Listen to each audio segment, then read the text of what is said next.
Hi, this is Kathleen of American College Strategies, and this is the first in a series of videos on what high school students need to do to get ready for college. And I'm hoping this will help not only high school students, but their families. So, what do you need to do to get ready to go to college?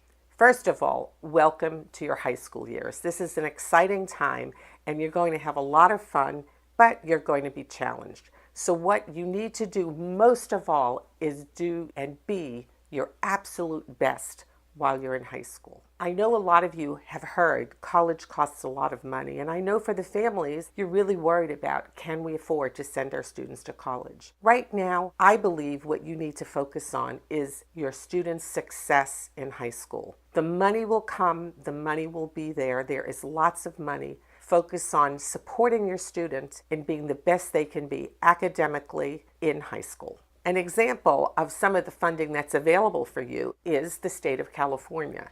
In the state of California, if you earn a B or more in high school and your family income is under $112,000 a year for a family of 6, you will get upwards of $12,000 a year to pay for college. And if your student is looking at an Ivy League university, like Harvard, Dartmouth, Penn, those schools give free tuition for families that earn under $60,000 to $65,000 a year. So, like I was saying, there is money out there. What we need to focus on is helping your student be the best they can be in high school.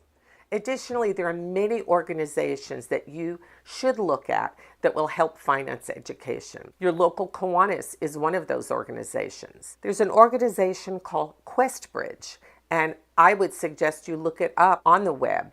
They actually link students with universities, and those tuition and fees are totally paid for.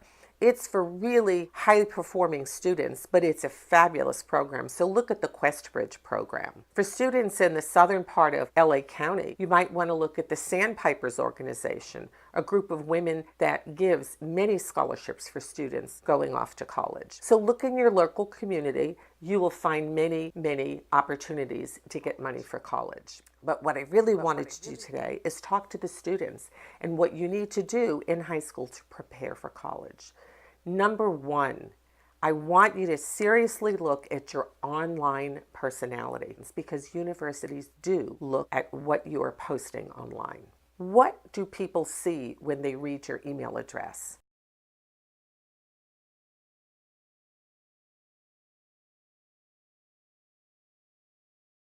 As you begin high school, I want you to reflect back to your middle school. And for many middle schoolers, they've made a 6-year plan. It's kind of like this, a 6-year plan of what classes you're going to take. If you have one, don't forget to get it out and look at it. And make sure you're taking the classes that you want to take that will get you to university. If you have not made a plan in middle school, it's time to meet your counselor and ask them, can we sit down and make a 4-year academic plan for me?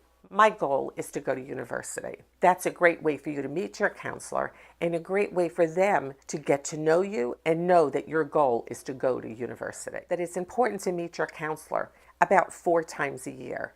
Remember, they're not just there to change your classes or move you out of this class or connect you with a tutor. They're there for many other reasons. And your counselor is the one person that has to write a letter of recommendation for your college application. So meet them at least 3 to 4 times a year, every year you're in high school. Another person I would like you to meet on your high school campus is your College and Career Center advisor. That is the person in charge of the College and Career Center, and they are the one that's going to help you in the process of applying to college. I know you're only freshmen and sophomores, but there's some great programs that they offer at the center that you can take advantage of now. So go into the center during lunch or after school, introduce yourself, and look around. Look at all the resources they have and get to know them there. One of the things I've heard constantly as a high school counselor is 9th grade grades don't count. Don't let anyone tell you that 9th grade grades don't count. Your grades in the 9th grade do count. They're very important because they set the foundation for everything else you're taking in high school. I know that some of you struggle a little bit freshman year, that classes are much more rigorous, but your grades count. Another thing you need to know is that if you earn a D in high school, you really need to take the class over. Yes, D is passing, but if you're heading to universities, Ds don't count. So if you get a D, get to your counselor immediately and find out a way that you can make up the grade. So right now, I'm going to tell you the 6 things that universities look at when they're looking at your application. The number one most important thing is grades, your best grades. So your job is to get the best grades you can get. Work on getting those A's and B's. I'd like to see more A's than B's, but a good balance between the two is also fine. The second thing they're looking for is rigor. What is rigor? Rigor is taking the hardest classes you can that are offered at your high school. If your high school offers honors classes, try to take a few. If they offer AP classes, try to take a few. Talk to your counselor and find out, how can I take these classes? What do I need to do to get in those classes? The number 3 thing that college admissions looks at is your standardized test scores. They're not the tests you've been taking every year since 3rd grade. These are the ACT and the SAT tests that you'll be taking junior year. So start practicing now.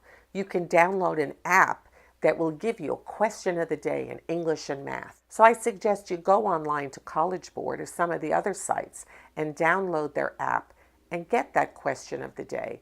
The number 4 thing that college admissions counselors look for is well-written essays. Every application you send will require you to write an essay of at least 650 words.